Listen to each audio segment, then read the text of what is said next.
Renungan Malam Seiman ditulis oleh Dr. Kathleen Wijaya Kuntaraf dan Pendeta Dr. Jonathan Kuntaraf, berjudul Kristus sebagai Penata Layanan. Dan ayat inti dari renungan ini terdapat dalam satu ayat yang merupakan ayat hafalan kita sejak kecil, yaitu dari Yohanes 3 ayat 16.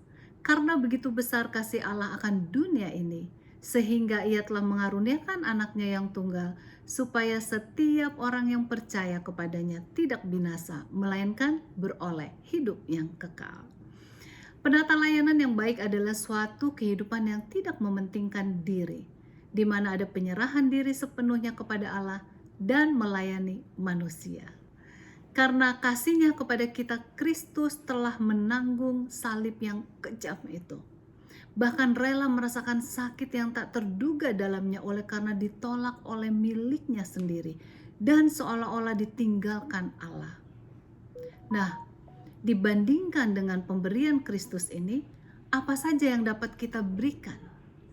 Kristus bukan memberikan apa yang dipunyanya, sekalipun ia telah memiliki segala sesuatu, melainkan apa yang diberikannya adalah dirinya sendiri. Inilah yang dimaksudkan dengan penata layanan Kristus. Dengan merenungkan karunia kasih Kristus yang maha besar ini, maka kita rindu untuk menjadi seperti Dia. Inilah kuasa yang akan menggerakkan kita menjadi gereja yang peduli, serta memelihara baik mereka yang berada dalam komunitas orang percaya, maupun mereka yang tidak termasuk di dalamnya. Karena Kristus mati bagi dunia, maka penata layanan dalam arti yang lebih luas adalah untuk dunia ini. Satu perkara yang perlu diingat juga ialah mengenai penata layanan bumi. Ilmu pengetahuan modern telah menjadikan bumi ini sebagai suatu laboratorium besar untuk penelitian dan eksperimen penelitian yang demikian telah memberikan banyak keuntungan. Akan tetapi revolusi industri juga telah mengakibatkan pencemaran udara, air, dan tanah juga. Dalam beberapa hal teknologi telah memanipulasi alam, gantinya mengelola dengan bijaksana. Nah, kitalah penata layanan dunia ini, dan kita harus melakukan segala upaya untuk mempertahankan hidup pada segala tingkatan dengan memelihara keseimbangan ekologi secara keseluruhan. Pada waktu kedatangan yang kedua kali, Kristus akan membinasakan barang siapa yang membinasakan bumi. Itu terdapat dalam Wahyu 11 ayat 18.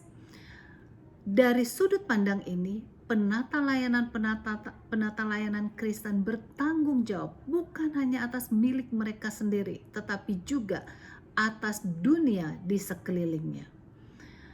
Untuk itu kita harus berperan serta dalam memelihara kebersihan udara, kenyamanan bumi, mengusahakan air bersih, dan menentang kegiatan yang merusak bumi seperti pembakaran hutan yang cenderung menyebabkan peningkatan dalam suhu udara.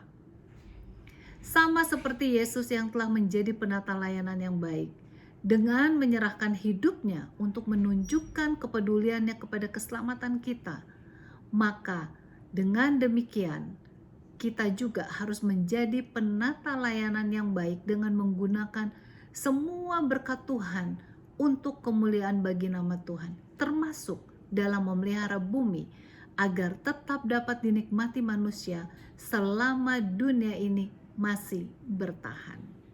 Tuhan Yesus memberkati.